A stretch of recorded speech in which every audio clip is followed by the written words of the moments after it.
Hello friends, welcome to our YouTube channel AgriWizard BAU. Today we will talk about तो रुको जरा, सबर करो। अरे सत्तू पहले इंट्रो लगा यार।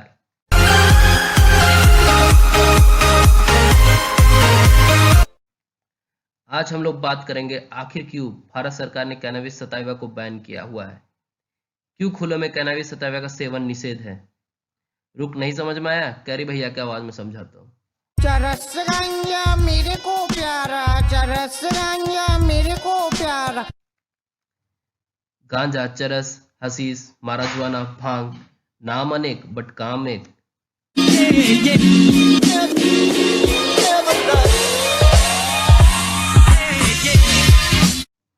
तो इंडिया ने गांजा आखिरकार बैन क्यों हुआ? क्या इसके इस्तेमाल से हम मार्स पर चले जाते हैं? क्या इसके इस्तेमाल से हम न्यूक्लियर बम बना लेते हैं? क्या इसके इस्तेमाल से हम कोरोना की दवा बना लेते हैं? खैर ये सब तो वैसे भी बन रहा है। तो आओ जानते हैं इसके पीछे के राज, द कहानी को। उससे पहले जानते हैं देश दुनिया में क्या चल रहा है गांजा को लेकर के। सीडो, एक इजराइल बेस्ड फर्म, ने कहा है कि दिल्ली और मुंबई में सबसे सस्ता और सबसे ज्यादा गांजा बिकता है और यूज भी खूब होता है, इसलिए इसे सस्ते नशे के कैटेगरी में रखा गया है। ब्रिटेन में वीड कैफे का प्रचलन हो गया है, मतलब आप बिल्कुल बिल्कुल कॉफी की तरह इसे एंजॉय कर सकते हैं। हमारे रामदेव बाबा तो अभी से वेट कर रहे हैं कि कब ये लीगल हो और वो पतंजलि गांजा निकालें। चरस गांजा मेरे को प्यारा, चरस। Uruguay become the first country to fully legalize marijuana. Canada भी उसी राह पे है। अपने पड़ोस पाकिस्तान, नेपाल में भी इतने सख्त नियम नहीं हैं, पर भारत में क्यों?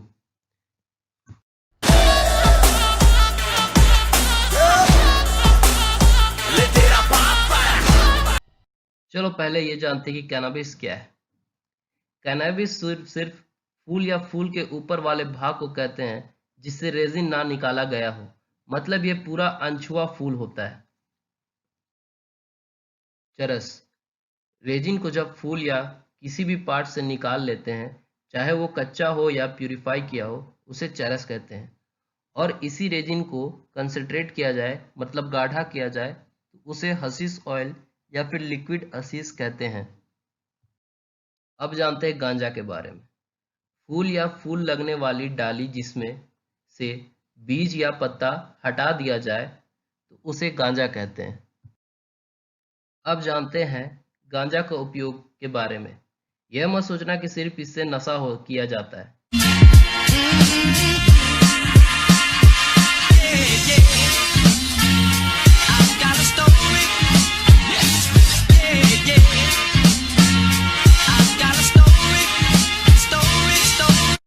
इसके बहुत सारे उपयोग हैं, जैसे अच्छी नींद दिलाने के लिए, मांसपेशियों को आराम देने के लिए, भूख बढ़ाने के लिए, हाँ भाई भूख तो खूब लगती है, दर्द मिटाने के लिए, और भी बहुत सारे इसके मेडिसिनल यूज हैं।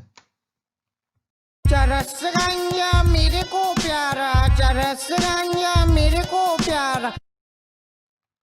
अब आते हैं हमारे रियल टॉपिक पे। हमारे देश में संस्कृति, परंपरा, धर्म की जड़ें बहुत मजबूत है, और जब हमारा धर्म पाठ, वेद और कवि दंतियाँ गांजा को बढ़ावा देती हैं, तो फिर इसमें कोई विवाद का कारण नहीं होना चाहिए। तो लीगल हो या इलीगल, कैनबिस हमारे सोसाइटी का भाग रहा है। अथर्ववेद में ये कहा गया है कि भांग 5 पवित्र पौधों में है और रक्षक फरिश्ता पत्तों में वास करता है। इसे खुशी का जरिया, आनंद देने वाला, मुक्तिदाता भी कहते हैं। एक बार भगवान शिव किसी कारणवश उदास हो गए और वो जंगलों में घूमते रहे। तब उन्होंने एक पौधे के नीचे आराम किया और जब उठे तो उन्हें बहुत जोरों की भूख लगी। तब उन्होंने इस पौधे के पत्तों को खाया और उन्हें कायाकल्प हुआ। उसके बाद ये उनका पसंदीदा भोजन बन गया। तब से भगवान शिव को भांग का भगवान कहा जाता है।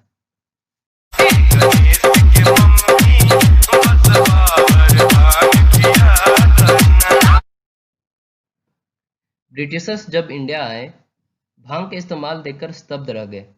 उन्हें इसके अत्यधिक उपयोग होने से इसके हानिकारक होने का डर था, इसलिए उन्होंने Indian hemp drugs commission report बनाया, जिसमें वो इसके कल्टीवेशन, ड्रग्स प्रिपरेशन, ट्रेड और इस्तेमाल पर प्रतिबंध लगा दिया।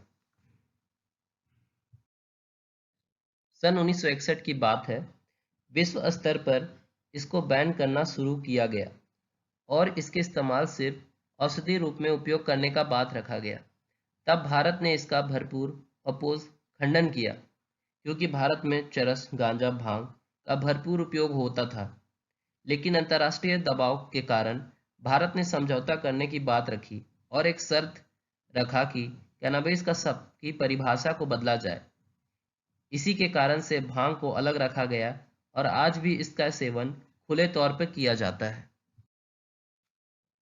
अब 25 साल बीतने के बाद सन 1985 को भारत ने बहुत हद तक गांजा के इस्तेमाल पर बैन लगा दिया था और अंतर्राष्ट्रीय दबाव और बढ़ने के कारण जो अमेरिका के राष्ट्रपति निक्सन ने वॉर ऑन ड्रग्स कैंपेन चलाया, राजीव गांधी ने और एक गलती कर दी।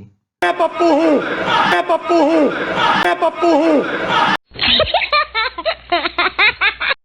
Narcotics, drugs and psychotropic substance act in 1985। इसके बाद कैनबिस, रेजिन एंड फ्लावर का प्रोडक्शन और सेल पे बैन लगा दिया गया। मतलब चरस, गांजा, कैनबिस, माराजुआना तो बैन हो गया, लेकिन पत्ते और बीज का इस्तेमाल जारी रहा। मतलब भांग इन सबसे अलग कर दिया गया। साथ ही कैनबिस की खेती इंडस्ट्रियल पर्पस और बागवानी के लिए छूट दे दी गई। अब जानते हैं इसके पीछे के रियल कॉन्स्पिरेसी को। बाद में अमेरिका ने 27 स्टेट को मेडिसिनल पर्पस और 11 स्टेट को मनोरंजन कार्यक्रम के लिए छूट दे दिया और आज 40 देशों में ये लीगल है और वहाँ की ग्रॉस हैप्पीनेस इंडेक्स भारत से कई गुना ज़्यादा है। और आज हेम्प इंडस्ट्री, जो कि body care products, food supplements और प्लास्टिक बनाती है, उससे $44 बिलियन का मार्केट है यूएस के पास। और फोर्ब्स के अनुसार हेम्प इंडस्ट्री ज़्यादा नौकरी देता है मैन्युफैक्चरिंग इंडस्ट्री से।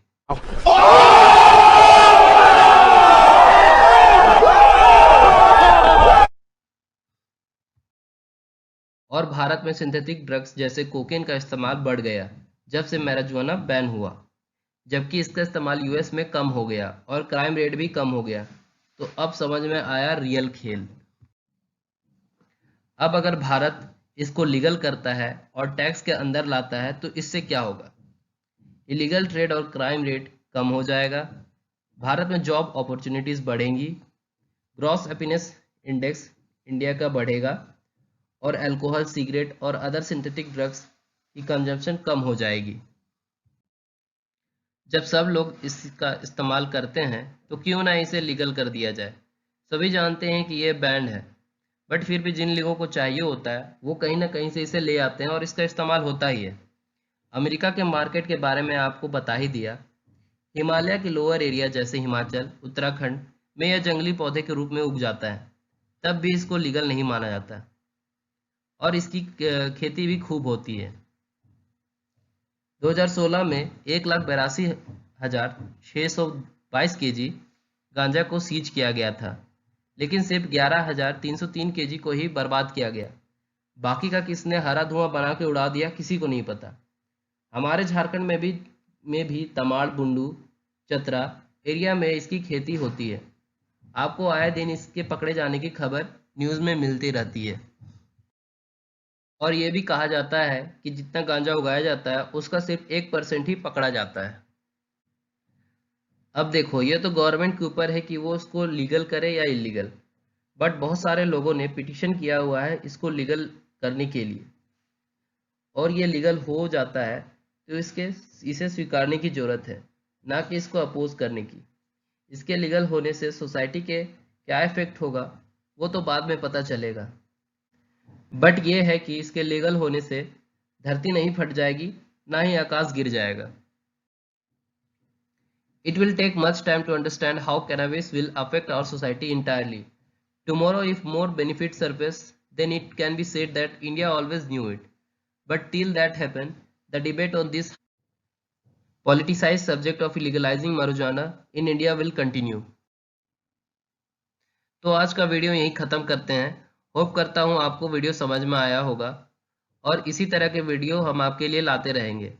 वीडियो पसंद आई हो तो लाइक करो यार, और भांग के भगवान के नाम पे सब्सक्राइब करो यार चैनल को, और इस वीडियो को गांजा की धुआं की तरह शेयर करो। चलो बाय, अब मैं भी चलता हूँ इसको लीगल करने के लिए पिटीशन डालने।